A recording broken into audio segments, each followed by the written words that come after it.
Hello? Good morning. My name is Glenn. I am calling from the Goldfish Incorporated. May I speak to Miranda Cunningham? She's not in at the moment. I'm a colleague. What can I do for you? We are a company that provides interim jobs. We have over 250,000 registered candidates covering all kinds of jobs. Sorry, I don't understand what this has to do with me. We understand that you are planning to open a new office in Glasgow, right? Yes, that's correct. So you will need new personnel. Sure. As you know, newspaper advertising can be a slow and expensive process. Our job is to help you find new qualified personnel in a short time. I see. We can recommend career fairs and provide an effective recruitment service. We guarantee only high-achieving candidates. Thank you. It's not up to me to make a decision. As I said, Mrs. Cunningham is not in at the moment. I understand. Would you mind if I call again later this week? Not at all. Goodbye. Thank you for your time. Goodbye.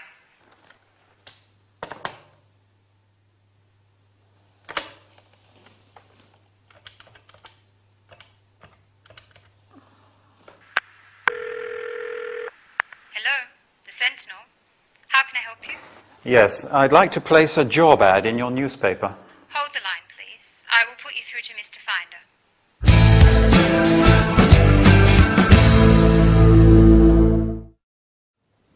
Hi, are you ready for a very useful workout?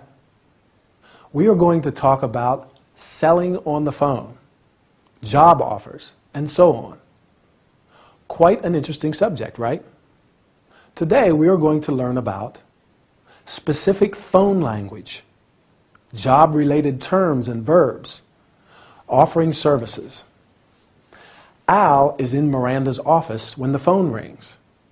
As Linda doesn't answer, he picks up the phone. Can you remember who the caller is? Glenn from the Goldfish Incorporated. She says, "Good morning, my name is Glenn. I am calling from the Goldfish Incorporated. May I speak to Miranda Cunningham?" The Goldfish Incorporated is a company that provides interim jobs. Interim jobs are temporary jobs. They have over 250,000 registered candidates covering all kinds of jobs. Many companies today require personnel on a temporary basis. Glenn is calling because she has heard that they are planning to open a new office in Glasgow. And what do you need when you start a new business somewhere? Sure, new personnel. Finding new qualified personnel may not be easy, and newspaper advertising can be a slow and expensive process. That's why the company can help you find new qualified personnel in a short time. They also recommend career fairs and provide an effective recruitment service. Have you ever heard of career fairs? A career fair or job fair is an opportunity for employers, recruiters, and potential employees to meet. As sometimes companies may find low-quality applicants, they guarantee only high-achieving candidates. High-achieving candidates means people who have a lot of potential and capabilities. As Miranda is not in, Al cannot make a decision. The employee asks, "Would you mind if I call again later this week?" Finally, she thanks him and says goodbye. "Thank you for your time. Goodbye." After that, Al decides to call a newspaper and place a job ad in a newspaper. Ad is short for advertisement. Do you think it is a good idea? While you are thinking about it, I'll be off, as our lesson is over. Keep practicing your English. Goodbye.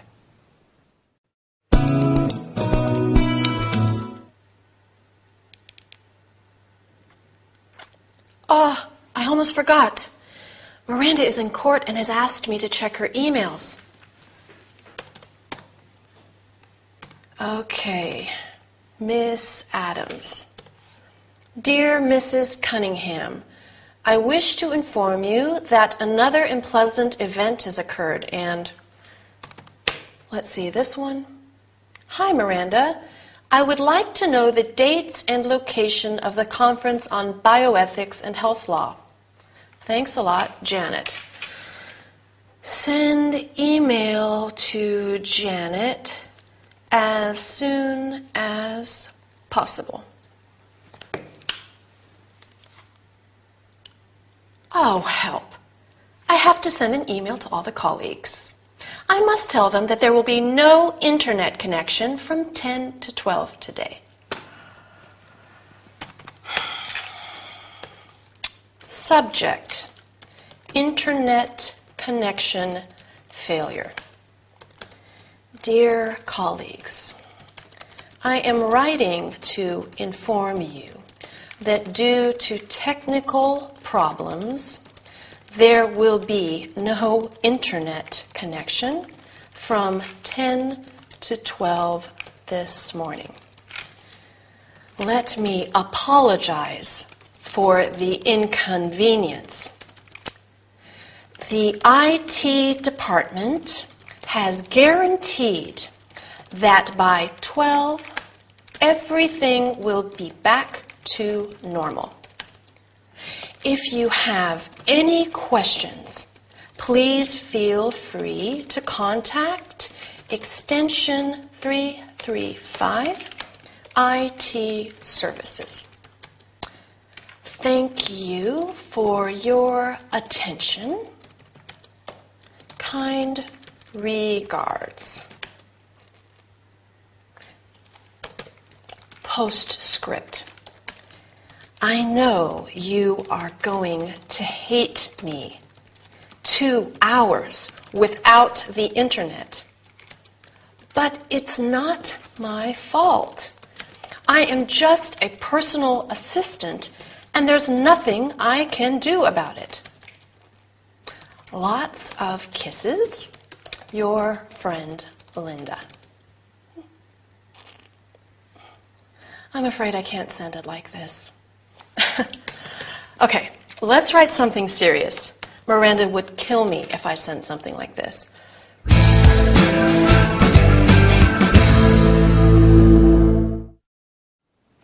Welcome back to our business training session. Today, our workout is about one of the most common forms of written communication. Can you guess? Emails, right. We are going to learn about email structure, the subject line, the salutation, the body of the email, the conclusion, and finally the close. Miranda is in court, and Linda has to check her emails, that is, to read them. You can write, reply to, and send emails. Emails have a precise structure. These include the subject line, where you state briefly what the email is about. Linda has to send an email to her colleagues to inform them that there will be an internet connection failure for some time.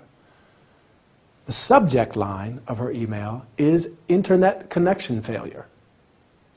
If you are writing an email to ask for information, the subject line may be inquiry. If it's about an order, it may be order number 4457FG and so on. The subject line is important because it informs the recipients of the contents of your message. This is followed by the salutation, that is, the opening words. Dear colleagues, in this case, but you can also write hi, hello. The salutation is followed by the body of the email. This section can start in many ways. I am writing to inform you. I wish to inform you. I would like you to know. And when it's a very short message, just a quick note too. After the body of the email, there is the conclusion. Thanks for your attention. In other cases, you may use looking forward to your reply. Hope to hear from you soon.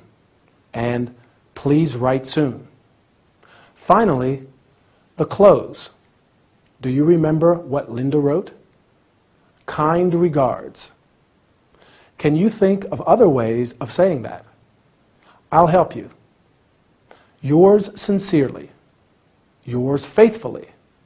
All the best and best wishes. With my best wishes, I'll say goodbye now as our workout is over. I'll meet you soon for another training session.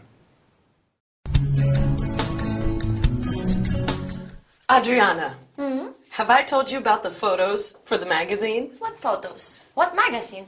A magazine wants to take some pictures of my coffee bar for a series of articles called Secret London. Wow, that's wonderful. Yes, it is. They want to publicize the coffee bars where you can drink a cup of coffee in peace and quiet. Huh, good idea. They will use photographic models in the pictures. Imagine what great publicity it will be for my business. Indeed. Maybe it won't be so secret anymore. Maybe they will want to take pictures of me as well. They may even ask me to be in an advertisement. Why not? I'm only afraid that I won't be photogenic. Oh, I can help you if you want me to. A close friend of mine is a model. Wonderful! I would like to look charming. Oh, no problem. You can flutter your eyelashes like this. This is very appealing. Uh-huh. How can I show surprise? You can raise your eyebrows. Like this. Huh? And when I get indignant? Twitch your nose. Good.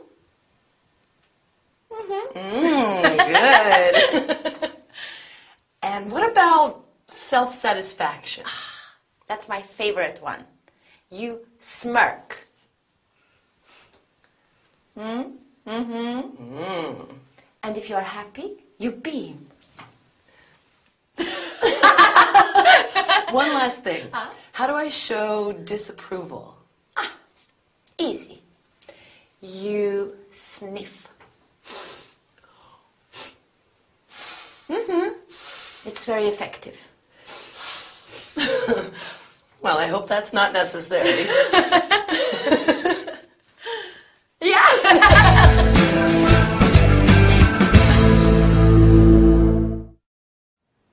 Hi, everybody. This is going to be a very special workout. Not very tiring, but extremely useful. Today, we are going to talk about body language and facial expressions in particular. We will learn how to be charming and attractive, to show surprise or shock, to express nervousness, to show self-satisfaction and happiness, and lastly, to show disapproval. As you have seen, Emily is given a unique opportunity. A magazine wants to publish a series of articles about Secret London, and they plan to talk about her coffee bar too. As with every magazine, photos will be included in the article. How does Emily feel about it? She is very excited, but a bit worried as well. In particular, she is worried that she might not be as photogenic as she would like to be. I think most of us have been disappointed about how we have come out in photos, right? Luckily, Adriana is there to help. First, Emily wants to be, remember? Charming, yes. When a woman wants to be charming and attractive, she flutters her eyelashes. Did I do that well? When fluttering her eyelashes at a man, a woman uses her charm and attractiveness to get on the right side of him. What do you do when you want to express surprise? Sure, You raise your eyebrows. You show surprise by moving your eyebrows upwards. When you get indignant, you can twitch your nose, which means to make a quick movement with your nose. For example, she twitched her nose like a rabbit. Sometimes you may wish to express satisfaction, so you can smirk. A smirk is a smile that expresses satisfaction or self-satisfaction. And when you are happy, you beam, sure. For example, she beamed with delight at his remarks. Finally, to sniff. To sniff at something means to wrinkle your nose in an unpleasant way, showing your low opinion of something or someone. Well, I hope you found this lesson interesting enough. Bye, and see you next time for another training session. Felicity, you look great today. Come on, Felicity. I can't believe you haven't got a host of admirers. I have a host of people that get on my nerves. Get on your nerves? How come? Yes. They think it's good to keep me up to date with all the latest bad news. I see. Luckily, I do not know many people. Maybe you could make some new friends. To hear some more bad news, no thanks. Felicity, Yes. have you ever tried doing some yoga? Yoga? No. I think yoga could really help you. How? Yoga promotes health and happiness by working on the mind, body, spirit. You will start by asking yourself some really important questions, such as, am I satisfied with what I'm doing? I don't have to do yoga to know that.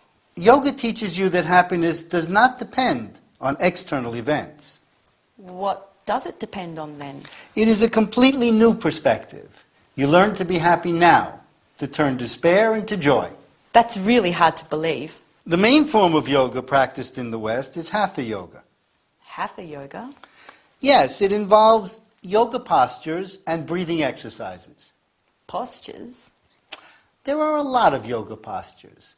Dog and cat, the cobra, the locust. Dr. Fraser, I don't think yoga would be good for me. I'm scared stiff of exotic animals. Felicity, but these are just the names of the different postures.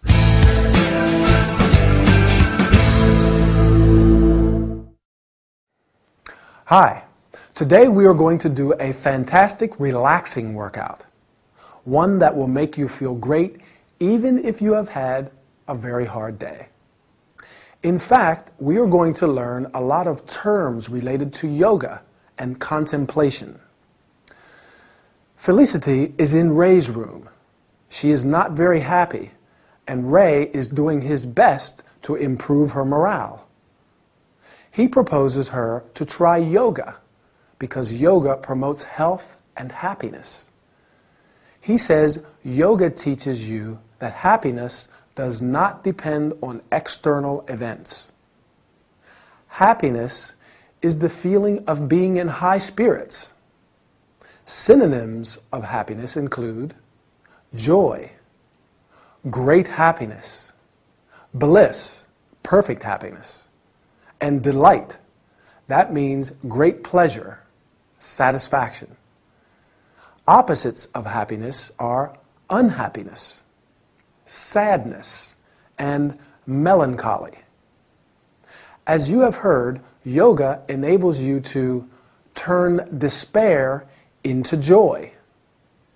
Despair is a feeling of hopelessness or desperation. When you are quite happy, you can say, I am very pleased, and I am glad. When you are very happy, you can say, I am extremely happy, absolutely delighted, or absolutely thrilled. Opposites of happy are unhappy, sad, or disappointed. When you are very sad, you can be very unhappy, desperately sad, very depressed, and miserable. I would say that felicity is desperately sad, very depressed, and miserable. Don't you agree? Yoga may be useful for her. Ray says that Hatha Yoga, the main form of yoga practiced in the West, involves yoga postures and breathing exercises. Posture means a position of the body. Breathing exercises are based on breath, the air taken into or expelled from the lungs. Ray mentions some yoga postures. Do you remember them? Right. Dog and cat, the cobra, the locust. They are simply the names of some postures, not, as Felicity thinks, real animals. I do hope you enjoyed this lesson and feel better too. Don't forget to practice your English. Bye, and see you next time. Look at the cinema listings. There are lots of nice movies showing. How do you know? I read the cinema reviews. This movie must be really unforgettable. Ah, we could go to the cinema if you want to. Why not? Today's Friday, right? Right. We better book seats then. Sure. Have you got a phone number? Let me see where this movie's showing. Here. 0871 971 5682. 0871 971 5682. 5682. How can I help you? Yes. I would like to book 2 tickets for tonight's showing. I am sorry, but I think you've got the wrong number. Oh. Okay. Bye. You must have given me the wrong number. I don't think so. You dialed the wrong number. Okay, try this one. 0871 971 5587. Okay. Thank you for calling the Apollo Leicester Square. For details about movies now showing, press 1. To book tickets, press 2. To talk to customer service, press 3. Oh, my. I hate all this. Thanks for calling the Apollo Leicester Square. Your call is in a queue. Please hold on until one of our operators is free. We are sorry to keep you waiting. Next time we go out to have pizza, okay? Pizza. Sure. This is Mary speaking. How can I help you? Yes, I want to book 2 tickets for tonight's showing at 8:30. Can you give me your name and credit card number, please? Oh, sure.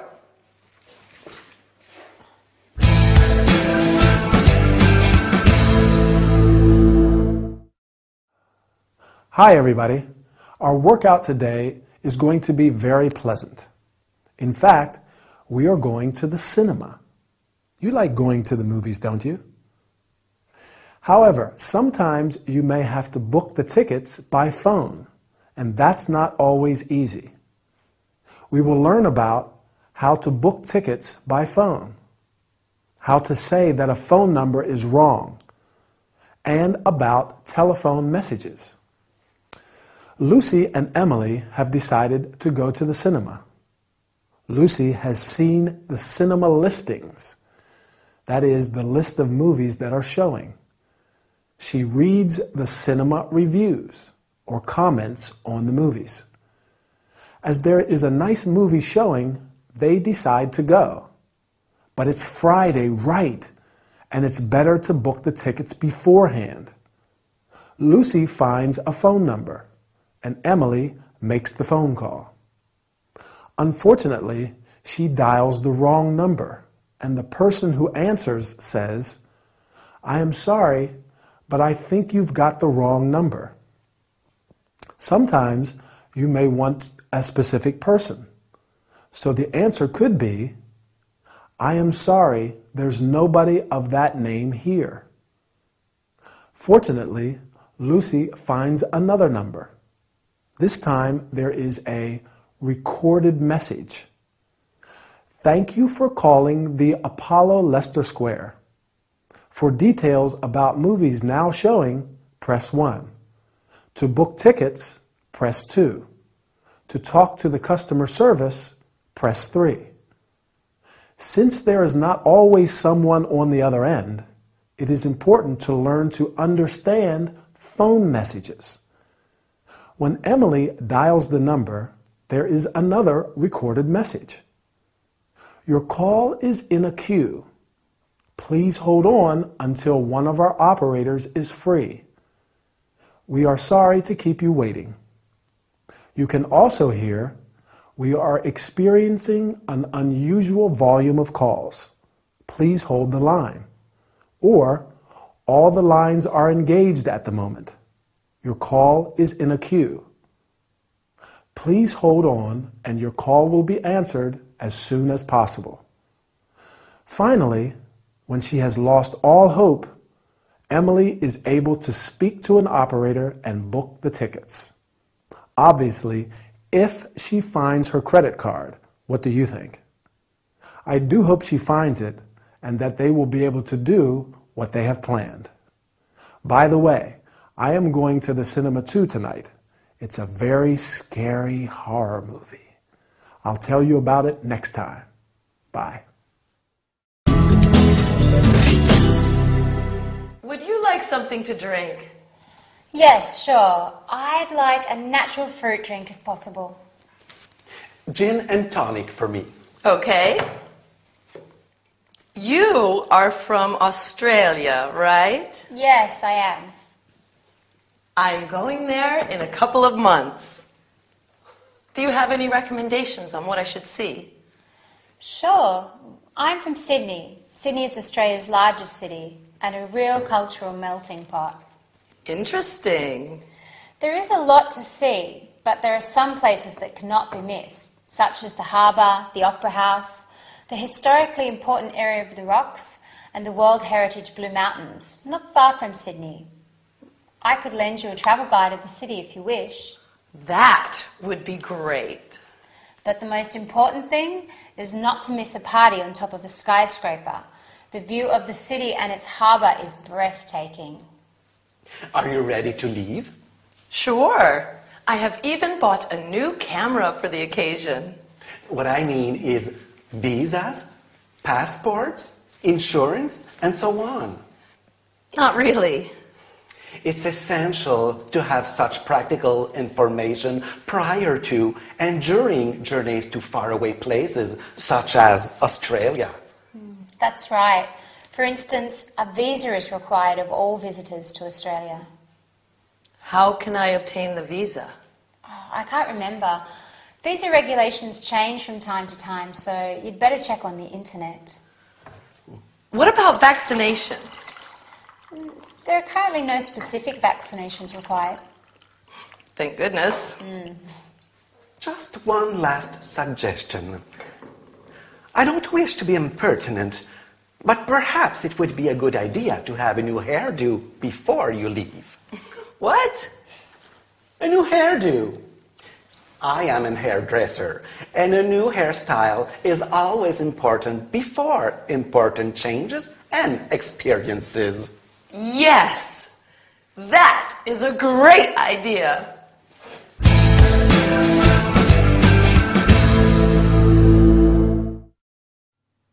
Hi, are you ready for another workout with me, Anthony? I hope so, because today we're going to travel to a faraway country. How exciting.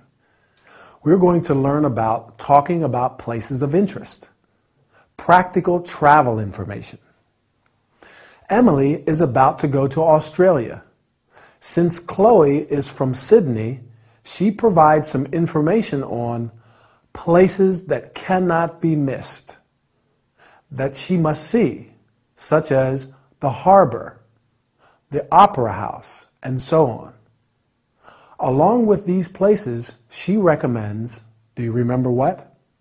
Sure, a party on top of a skyscraper, because the view of the city and its harbor is breathtaking.